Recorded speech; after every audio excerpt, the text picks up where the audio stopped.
नमस्ते।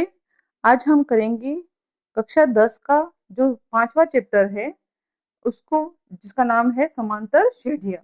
अब समांतर श्रेणियां क्या होती है इसको हम समझते हैं। देखो, इसको समझने से पहले इसका जो थोड़ा इंग्लिश नेम है ना, इसको अंग्रेजी में बोलते हैं अर्थमेटिक प्रोग्रेशन। ठीक है, अर्थमेटिक प्रोग्रेशन का शॉर्ट में अपन लिख सकते हैं एपी। क्या लिखते हैं? एपी। देखो, हिंदी मीडियम हो या इंग्लिश मीडियम हो, दोनों में आपको एपी समझना पड़ेगा। एपी का मतलब होता है समांतर श्रेणियां। ठीक है, एपी का मतलब क्या होता है? समांतर श्रेणियां। और समांतर श्रेणियां क्या होती है ये समझते हैं। समांतर श्रेणी संख्याओं की एक ऐसी सूची है, मतलब एक सूची है जो अपन सूची बनाते हैं किसी की, वो सूची जिसमें प्रत्येक पद में एक निश्चित संख्या, प्रत्येक पद जो भी पद दे रखे हैं उसमें एक निश्चित संख्या जोड़ने पर अगला पद प्राप्त होता है। ये क्या है? एक निश्चित संख्या जोड़ते हैं, अगर एक पद दे रखा है उसमें एक निश्चित संख्या जोड़ते हैं तो हमको अगला पद प्राप्त होता है, वही कहलाती है समांतर श्रेणी। अब कैसे? देखो, हम गिनती लिखते हैं तो एक में मैं एक जोड़ूंगी तो मिलेगा दो, दो में फिर से एक जोड़ेंगे तीन मिलेगा, फिर तीन में एक और जोड़ेंगे तो हमको चार मिलेगा। तो जो गिनती है एक दो तीन चार पांच, वो भी एक समांतर श्रेणी है, क्योंकि इसमें एक एक का अंतर है। सब में कैसा है? एक एक का अंतर है। उसी प्रकार अगर हम किसी का पहाड़ लिखे, दो का पहाड़ लिखे, दो का पहाड़ क्या होता है? दो चार छह आठ, सब में अंतर कितना होता है? दो दो का। तो ये भी क्या है? एक तरह की समांतर श्रेणी। समांतर मतलब समान अंतर वाली। क्या होती है समांतर का मतलब? समान अंतर वाली जो संख्याओं की एक श्रृंखला होती है, एक सीरीज होती है, उसी को बोलते हैं समांतर श्रेणी। ठीक है, समांतर श्रेणी को ये परिभाषा है कि प्रत्येक पद एक निश्चित संख्या जोड़ने पर अगला पद मिलता है या प्राप्त होता है। ठीक है, जो निश्चित संख्या हम जोड़ते हैं ना, जो अंतर होता है उसका, वही इसका कहलाता है सार्व अंतर। इसी किसी भी समांतर श्रेणी का क्या कहलाता है? वो सार्व अंतर। सार्व अंतर को डी, डिफरेंस होता है ना, अंतर का मतलब क्या होता है? डिफरेंस। इंग्लिश में उसको डिफरेंस बोलते हैं, तो इसको डी से शो करते हैं। स्मॉल डी का मतलब होता है सार्व अंतर। सार्व अंतर देखो धनात्मक भी होता है, ऋणात्मक भी होता है, वो शून्य भी हो सकता है। जो सार्व अंतर का मान है वो पॉजिटिव भी हो सकता है, नेगेटिव भी हो सकता है और जीरो भी हो सकता है। जैसे मैं लिखूं दो दो दो दो दो, मैं लिखती जाऊं, है ना, केवल दो दो दो दो दो दो लिख दिया मैंने, तो दो दो में क्या अंतर है? जीरो का अंतर है। कितना है? जीरो का अंतर, कोई अंतर नहीं है उसका, तो सार्व अंतर कितना होगा? वहां पे जीरो होगा। तो ये भी एक प्रकार की क्या है? समांतर श्रेणी है। ठीक है, जितना आप इसको एग्जाम्पल के थ्रू समझोगे।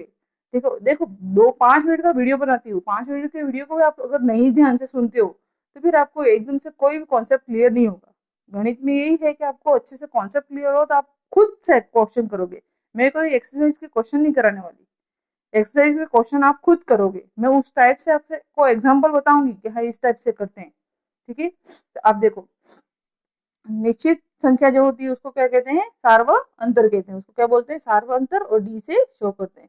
सार्व अंतर धनात्मक, ऋणात्मक और शून्य भी हो सकता है। ठीक है, ऐसा नहीं है कि कहीं ऋणात्मक आ गया तो सार्व अंतर नहीं, वो भी है सार्व अंतर।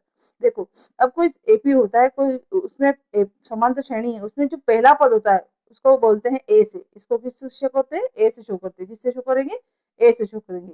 पहला पद ए से शो होता है, और जो अपन संख्या जोड़ते हैं उसमें, उस पद में अपन एक अंतर जोड़ रहे हैं, उसको डी से शो कर रहे हैं। तो अपन दूसरे पद में क्या कर रहे हैं? ए प्लस डी कर रहे हैं। क्या कर रहे हैं? ए प्लस डी कर रहे हैं।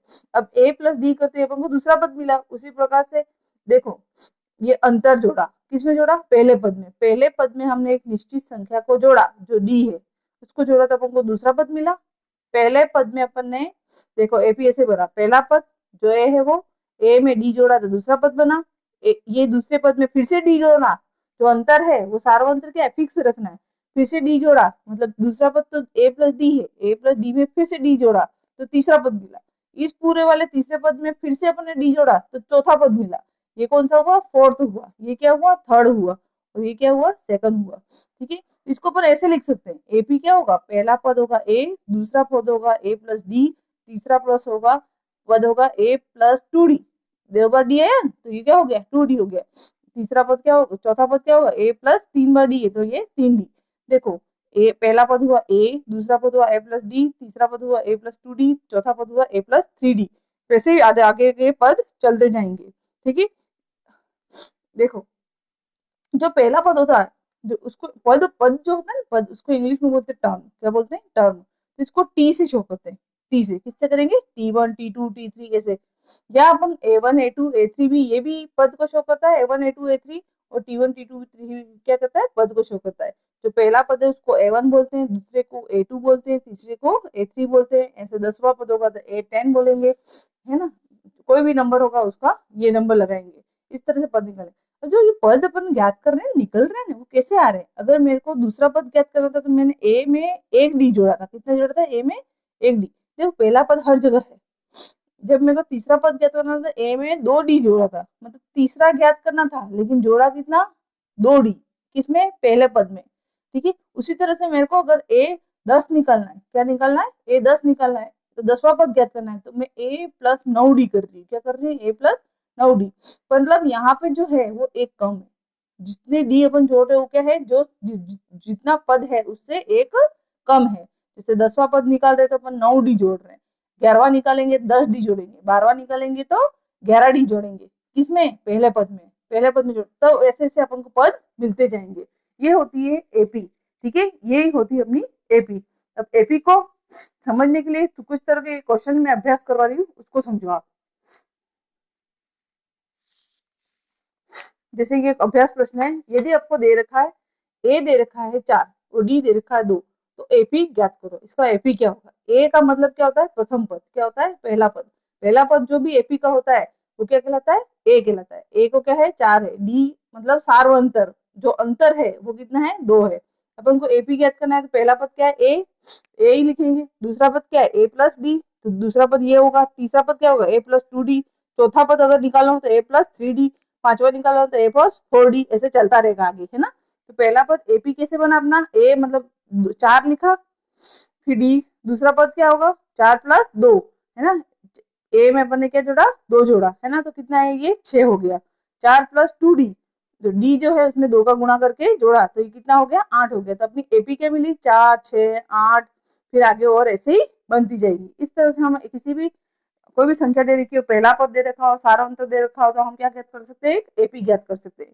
एपी तभी होती है जब अंतर कैसा हो? समान हो, समान अंतर हो, तो ही समान अंतर श्रेणी कहलाती है वो। ठीक है, उसी तरह से ये एग्जांपल और देखते हैं। ए लिखा है -1, डी लिखा है 1/2, तो एपी अपना क्या बनेगा? ए प्लस डी, ए प्लस 2 डी, ए प्लस 3 डी, ऐसे बनता जाएगा। तो ए मतलब पहला पद -1, दूसरा पद क्या होगा? -1 में 1/2 जोड़ेंगे, फिर तीसरा पद क्या होगा? -1 में 1/2 का डबल करके, है ना, इससे 2 का गुणा करके 1/2 किया, है ना। डी का मान है, तो 2 से 2 कैंसिल हो गया, तो अपन को क्या मिलेगा? -1, और इसका करेंगे -1/2, और इसका क्या मिलेगा? 0 मिलेगा। ऐसे ही अपन को सारे पद मिलते जाएंगे। इस तरह से हम समांतर श्रेणी ज्ञात करते हैं।